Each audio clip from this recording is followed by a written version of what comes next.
ఎవరు చేసిన పాపం మహిళకెందుకు శాపం? నిన్న మహిళలకు సంబంధించిన 33% రిజర్వేషన్ గురించి కూడా మనం వార్త అందరికి తెలిసిందే. ఆ యొక్క చట్టాన్ని కూడా తిరస్కరించబడింది. మహిళా 33% రిజర్వేషన్ సంబంధించి మళ్ళీ డీలిమిటేషన్ కూడా లింక్ తీసుకొనొచ్చేసి ఇటు బీజేపీ ప్రభుత్వం తీసుకొచ్చిన తీరు యావత్ భారతదేశం కూడా ఖండిస్తున్న పరిస్థితి కనబడతా ఉంది. సినిమాలో ఒక డైలాగ్ ఉంటుంది. ఆడపిల్లలంటే ఆట బొమ్మలా కనిపిస్తుందా అని ఒక డైలాగ్ ఉంటుంది కదా. ఇప్పుడు మహిళలంటే ఆట బొమ్మలా కనిపిస్తుందా అని కూడా రాజకీయ నాయకుల్ని అడగాల్సిన పరిస్థితి ఏర్పడతా ఉంది. ఒకరేమో డీలిమిటేషన్‌కి మహిళలకి లింక్ పెట్టి తీసుకొనొస్తారు. ఇంకొకరేమో దానికి మద్దతు ఇవ్వకుండా మళ్ళీ వెనుకకు జరుగుతూ ఉంటారు. మద్దతు ఇస్తామని ఇంకొకరు చెప్తా ఉంటారు. అసలు మహిళలకే మద్దతు ఇవ్వట్లేదని మరొకరు చెప్తా ఉంటారు. ఈ వాదన అన్నిటికి కూడా బలి అవుతుంది ఎవరు ఇక్కడ అంటే మహిళ అని కూడా చెప్పుకోవచ్చు. ఏదైతే ఈ చట్టాలు ఏవైతే ఉన్నాయో వాటిని కొత్తగా పునర్విభజన చేయడానికి తీసుకొచ్చిన కేంద్ర ప్రభుత్వం ఏదైతే 130వ రాజ్యాంగ సవరణ బిల్లు మరి 2026కు సంబంధించి కూడా లోక్సభ మరి తిరస్కరించిన పరిస్థితి కనబడతా ఉంది. ఎందుకంటే 2/3 మెజార్టీ రావాల్సి ఉండగా మొత్తం పోలైన ఓట్లు 489 ఓట్లు పోలైతే మరి ఎస్సీ ఎస్టీ వాళ్ళు అంటే మాకు ఓకే సమ్మతంగా ఉంది అని చెప్పిన వాళ్ళు 278 మంది, మరి వ్యతిరేకించిన వాళ్ళు 211 మంది వ్యతిరేకించారు. అంటే 2/3 మెజార్టీ రాకపోవడం వల్ల అక్కడ తిరస్కరించబడిన నేపథ్యం అయితే కనబడతా ఉంది. అయితే ఇది ఎవరు చేసిన పాపం?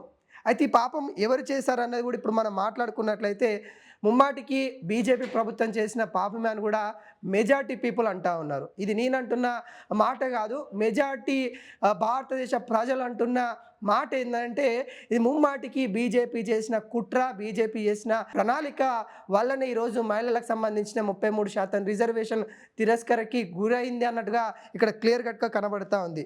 అయితే 2023లోనే నారీ శక్తి వందన అభినయం అనే ఒక చట్టం తీసుకురావడం జరిగింది.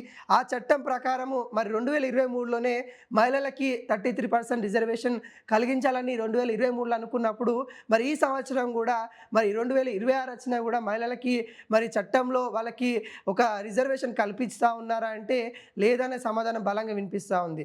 అయితే అప్పుడు జనాభా ప్రాతిపదికన తీసుకుంటాము. ఇప్పుడు 2011 జనాభా ప్రాతిపదికన తీసుకొని మహిళలకి 33% రిజర్వేషన్ ఇస్తున్నామని బీజేపీ బలంగా చెప్తా ఉన్న పరిస్థితి కనబడతా ఉంది. అయితే అంత బలంగా చెప్పిన బీజేపీ డీలిమిటేషన్ని ఎందుకు మళ్ళా మధ్యలో తీసుకొని వచ్చింది? డీలిమిటేషన్కి వ్యతిరేకంగా ఉన్నారని కూడా అక్కడ క్లియర్ కట్గా కనబడతా ఉంది.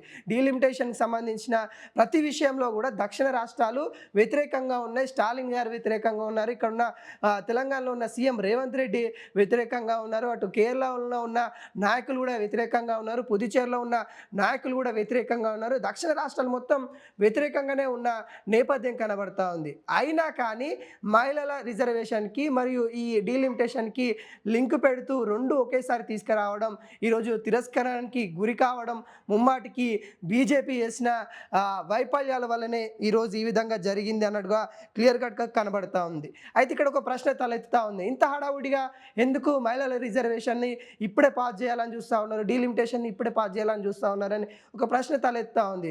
ఇటు బీజేపీ ఏం చెప్తా ఉందంటే 2029 ఎన్నికల వరకు మహిళలకి ఉన్నత స్థానం కలిగిస్తూ ఉంటాం. 2026 జనాభా లెక్కలు తీసుకుంటే మరి వచ్చే తదప కాకుండా మళ్ళీ వచ్చే తదప అంటే దాదాపుగా 10 సంవత్సరాల కాల వ్యవధి గడిచిపోతూ ఉంటుంది. మహిళలకి ఇంకా అన్యాయం జరుగుతూ ఉంది కదా అన్నట్టుగా వాళ్ళు చెప్తున్న వాదన కనబడతా ఉంది.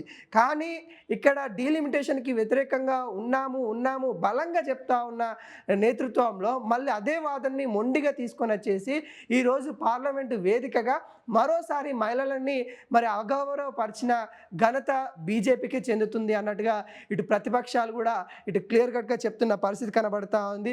మరి 2023 నారీ శక్తి సంబంధించిన చట్టం వచ్చినప్పుడే మరి క్లియర్ కట్గా అప్పుడే బలంగా ఉండి మహిళలకి చట్టసభల్లో 33% మరి అప్పుడే డిక్లేర్ చేసేది ఉన్నదంటే ఈరోజు ఈ ఇబ్బంది తలెత్తది ఉండే పరిస్థితి లేకపోనుండే.